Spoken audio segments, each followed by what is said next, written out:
la vie c'est le bordel. Et c'est chouette. Bah, vive le bordel, en fait.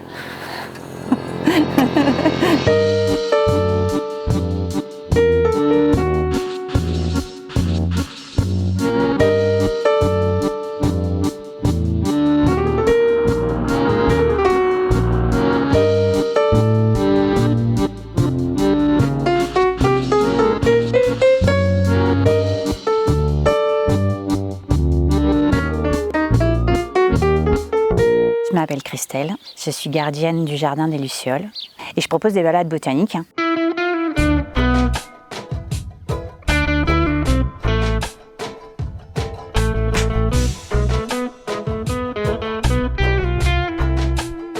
Ici, il y a 20 ans, c'était une prairie, terre très pauvre. J'ai construit une maison avec mon ancien compagnon. Bon, c'était grand, donc assez vite, j'ai laissé faire.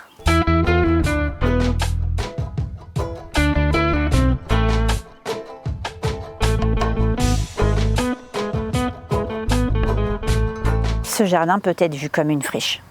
C'est plein de connotations négatives, le mot friche. Alors, si on pouvait trouver un autre mot qui raconterait tout ça, justement, la beauté, le vivant, la biodiversité, dans cette friche. La friche, c'est riche. Les mauvaises herbes n'existent pas. Ce ne sont que des herbes sauvages qui ont guéri toute l'humanité, en fait. Les plantes médicinales, c'est une mémoire qu'on a tous. On a voulu nous la faire taire. Quand on veut l'éveiller, elle revient tout de suite en mémoire. Ces herbes ordinaires au pouvoir extraordinaire.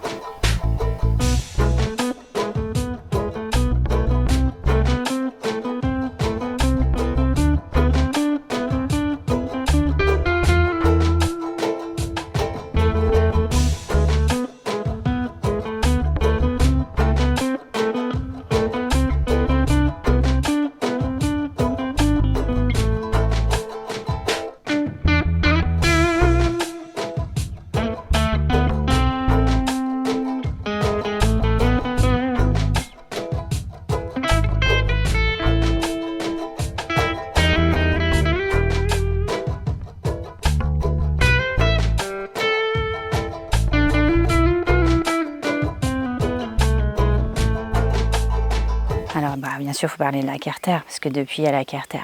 Elle est le fruit d'une belle rencontre avec une belle amie. On l'a co-construite ensemble. C'est quand même un gros chantier. Et de le faire seule, non seulement je m'en sentais pas capable, mais j'en avais pas l'envie non plus. Je lui ai proposé de financer nos formations contre le coup de main, faire ensemble cette Carter. Et voilà, et c'est ce qu'on a fait. Et on a passé un super moment en formation là-bas à Carter en Bretagne. Ensemble, on a cru mourir de fatigue.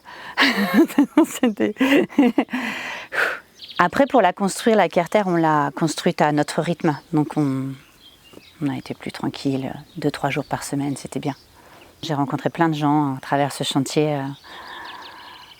Des amis que j'ai mieux rencontrés, mais d'autres personnes que je ne connaissais pas aussi, intéressées par cette manière de faire, cette manière de construire.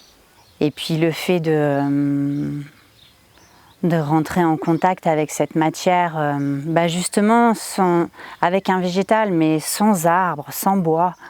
Evelyne Adam disait qu'un arbre, ça demande 40 ans à la terre, alors que le chanvre, la Carter est faite en chanvre. Le chanvre, cette culture du chanvre demande 5-6 mois à la terre. C'est de la maçonnerie, un peu comme de la maçonnerie traditionnelle, mais qui ne l'est pas du tout en fait. C'est très intuitif en fait. C'est un immense massage. C'est une caresse maçonne. C'est quelque chose comme ça.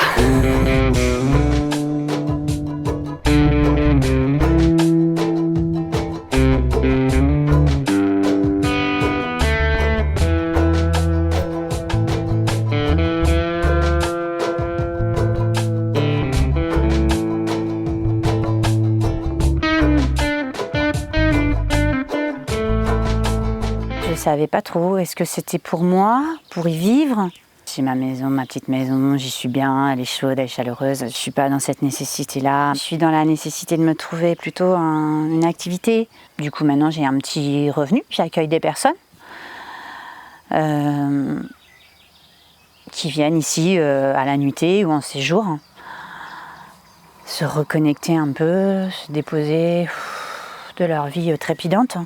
C'est ma conseillère Pôle emploi qui m'a obligée, c'est clair, elle m'a obligée à faire ça.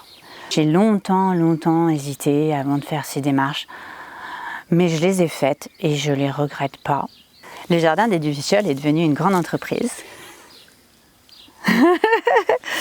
Et longtemps, je me suis appelée PDGère patogère, parce que j'ai pataugé dans cette paperasse. Voilà, ça me permet d'avoir une petite activité et ça a permis de faire taire Pôle emploi.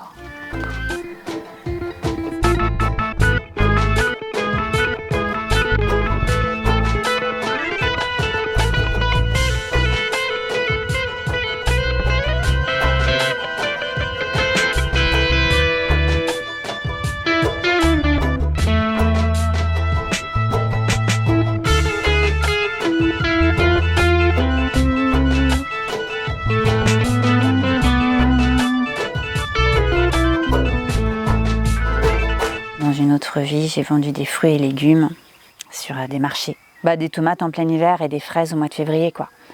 Quand j'ai conscientisé tout ça, waouh, je me suis dit, non, je peux plus. La conscience que ces végétaux, justement, ça n'en était pas. Je sais pas ce que c'est cette nourriture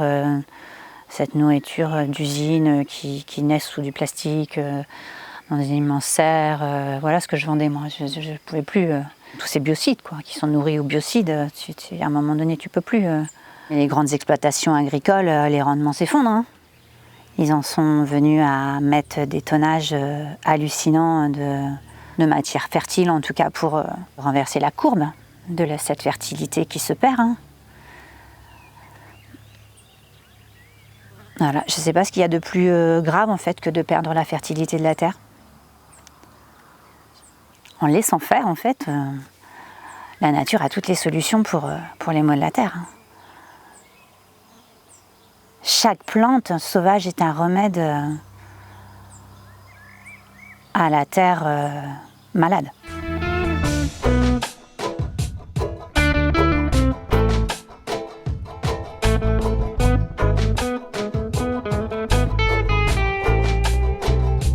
Mon budget, je le donne à la nourriture saine. Sans herbicides, sans pesticides, sans fongicides, mais c'est juste la base quand même. C'est vrai que quand j'ai envie de quelque chose, je me pose la question, est-ce que j'ai besoin? Et en fait, souvent c'est non. Le monde en a assez du commerce international et on n'en peut plus en fait de tous ces objets. Donc une deuxième vie, offrons-leur une deuxième vie. Ouais. Assurément, à un moment donné, l'humain va se rendre compte que travailler moins, consommer moins, gagner moins. Ouais. Certainement, c'est l'avenir. C'est notre avenir à tous. Je nous le souhaite en tout cas.